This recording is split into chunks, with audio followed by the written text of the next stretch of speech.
Start. ನಮಸ್ಕಾರ. ನನ್ನ ಹೆಸರು ಡಾಕ್ಟರ್ ದೌಸಾಬ್ ಅಂತ. ಡಾಕ್ಟರ್ ಮರಿಯಪ್ಪ ನಾಟೇಕರ್ ಅವರ ಸುಗತ ಸಂವಾದ ಎನ್ನುವ ಕವನ ಸಂಕಲನದಲ್ಲಿ ಕಪ್ಪು ಹೆಂಡತಿ ಎನ್ನುವ ಒಂದು ಕವನವನ್ನು ಇಲ್ಲಿ ನಾನು ವಾಚನ ಮಾಡ್ತಾ ಇದ್ದೀನಿ.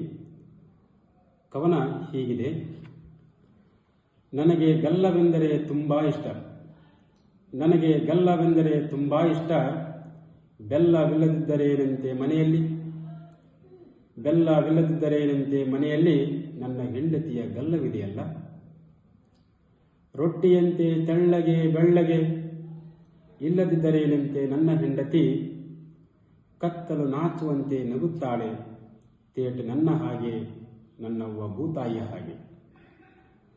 ಎರಿವಲದ ಎರೆಹುಳುವಿನ ಮನದವಳು, ಎರಿವಲದ ಎರೆಹುಳುವಿನ ಮನದವಳು ನನ್ನ ಮುದ್ದು ಹೆಂಡತಿ. ಕಾಗೆಯ ಸ್ವರವಾದರೇನು, ಕೋಗಿಲೆಯ ಬಣ್ಣವಾದರೇನು, ಗಲ್ಲದೊಳಗಿನ ಬೆಲ್ಲ ರುಚಿಗೆಡುವುದಿಲ್ಲ. ಅಂತರಂಗಕ್ಕೆ ಅರಿವಿನ ಚಪ್ಪರ, ಅಂತರಂಗಕ್ಕೆ ಅರಿವಿನ ಚಪ್ಪರ, ಅವಳಿಗೂ ನನಗೂ ಒಂದೇ. ನಾಚುತ್ತಾಳೆ ಇದ್ದಿಲ ಮೊಮ್ಮಗಳು ಗಲ್ಲ ಕೆಂಪಾಗುವಂತೆ. ಮಣ್ಣ ಮಕ್ಕಳು ನಾವು ಬಣ್ಣಕ್ಕೆ ಬೆಲೆಯಿಲ್ಲ, ಮಣ್ಣ ಮಕ್ಕಳು ನಾವು ಬಣ್ಣಕ್ಕೆ ಬೆಲೆಯಿಲ್ಲ, ಕಪ್ಪು ಮುಖದ ಮೇಲೆ ಒಪ್ಪುವ ನಗೆ ಸಾಕು, ಹುಲ್ಲ ಮೇಲೆ ಮಿಂಚುವ ಮಳೆ ಹನಿಯಂತೆ. ಹೆಂಡತಿ ಒಬ್ಬಳು ಮನೆಯಲ್ಲಿ ಇದ್ದರೆ, ಹೆಂಡತಿ ಒಬ್ಬಳೇ ಮನೆಯಲ್ಲಿ ಇದ್ದರೆ ಕೋಟಿ ರೂಪಾಯಿ ಯಾಕೆ ಬೇಕು?